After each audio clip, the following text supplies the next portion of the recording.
Today on Upfront, the former state senator seeking his old job in a new district. Republican Van Wanggaard answers criticism from other conservatives.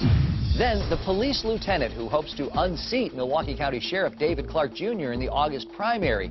Does this race now turn on Clarke's high-profile persona? Upfront asked the candidate, Chris Mays. And the candidates for governor with new ads and new campaign cash numbers. What those numbers say about the candidates and the race right now. Covering the issues important to Wisconsin. This is Upfront with Mike Goucher. Hello and welcome to Upfront. I'm Kent Wainscott, sitting in for Mike Goucher. A state Senate contest in southeastern Wisconsin is anticipated to affect control of the Senate. Republicans redrew Senate District 21 to make it more heavily Republican from the swing district it had been.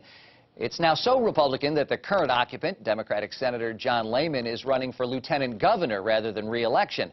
Winning back that seat would help Republicans increase their margin in the Senate, which was 18-15 earlier this year.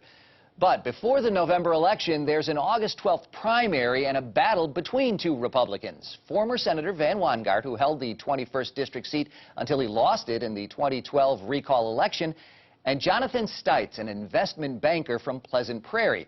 Stites was a guest on this program last week, and Van Wanggaard joins us now on Upfront. Thanks very much for being with us today. Thank you for asking me to be here. Let me ask you first of all about this challenge coming from the right. You've got an opponent who says you're not reliably conservative. First of all, are you surprised by the challenge, and why do you think it's happening? Well, I believe this race is about who's best able to represent the 21st State Senate District. I have been the proven, trusted conservative who stood with the governor on his reforms. I've taken the tough votes, and of course my opponent talks about it, but he doesn't have a record. And I believe that, just like what Henry Ford said, is you don't build a reputation on what you say you're going to do. And I've taken those tough votes, and I'm ready to get back in and continue with the governor. You've taken the tough votes. Your opponent and some of your critics say it was what happened before one of those tough votes, the Act 10 vote in particular, that has raised some question in the minds of some conservative voters in your district. You've been accused of waffling on Act 10. Where do you stand on that? Well, all I can say is I was the third legislator in the legislature to cast a vote in favor of Act 10 in committee, and that was 2 days before it even went to the Joint Finance Committee. I had been in the process of working with the governor on some unintended consequences, which affected a little guy, and the governor agreed with that, and we took care of those issues. And then, of course, there was the issue with Dale Schultz, where he was doing an alternative plan, and Dale had asked me some questions about collective bargaining, which, I mean, he's a senior senator, and I was more than happy to address those issues with him. And then, all of a sudden, poof, it became the Schultz-Wanggaard proposal. Well, when I heard that, I tracked Dale down at the Avenue Bar and Grill and asked him to take my name off of it, but it had already been leaked to the media. And at that point in time, within about a half hour, 45 minutes, we had put out a statement we were in support of Act 10. And that we were supporting it all out. All I can say is that I voted for it. I'd vote for it again. It has continued to give benefits to the state of Wisconsin. I didn't consider that waffling. The proposal that Dale had put forward, one of the things that I would definitely not have supported was the sunset provision. It didn't make any sense to me to bring this up 2 years down the road. My family went through death threats. My wife got death threats in the middle of the night. My daughter had the life of her dog threatened. She's a teacher. My God, my wife had 75 to 100 picketers out in front of my house that scared the daylights out of my two little girls that lived next door.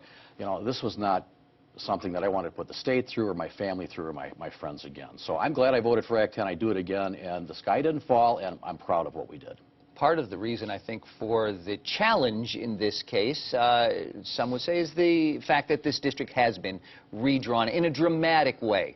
Do voters demand something different from their state senator in the new district than the district you served previously?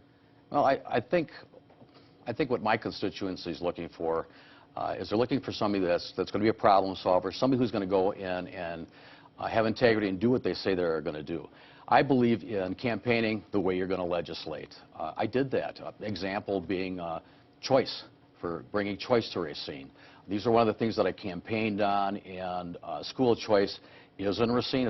It was a pilot program, I believe, for the state program. We are one of 3 areas in the state with choice. Your opponent wants to eliminate the caps on the vouchers entirely. Where do you stand? I do too. I agree. I think that at this point we need to lift the caps not just on the application process, but we need to lift the caps on the schools that are participating, as long as they're credentialed and they have the bona fides to be a school that's participating. And we obviously are not going to need the Exodus cap either.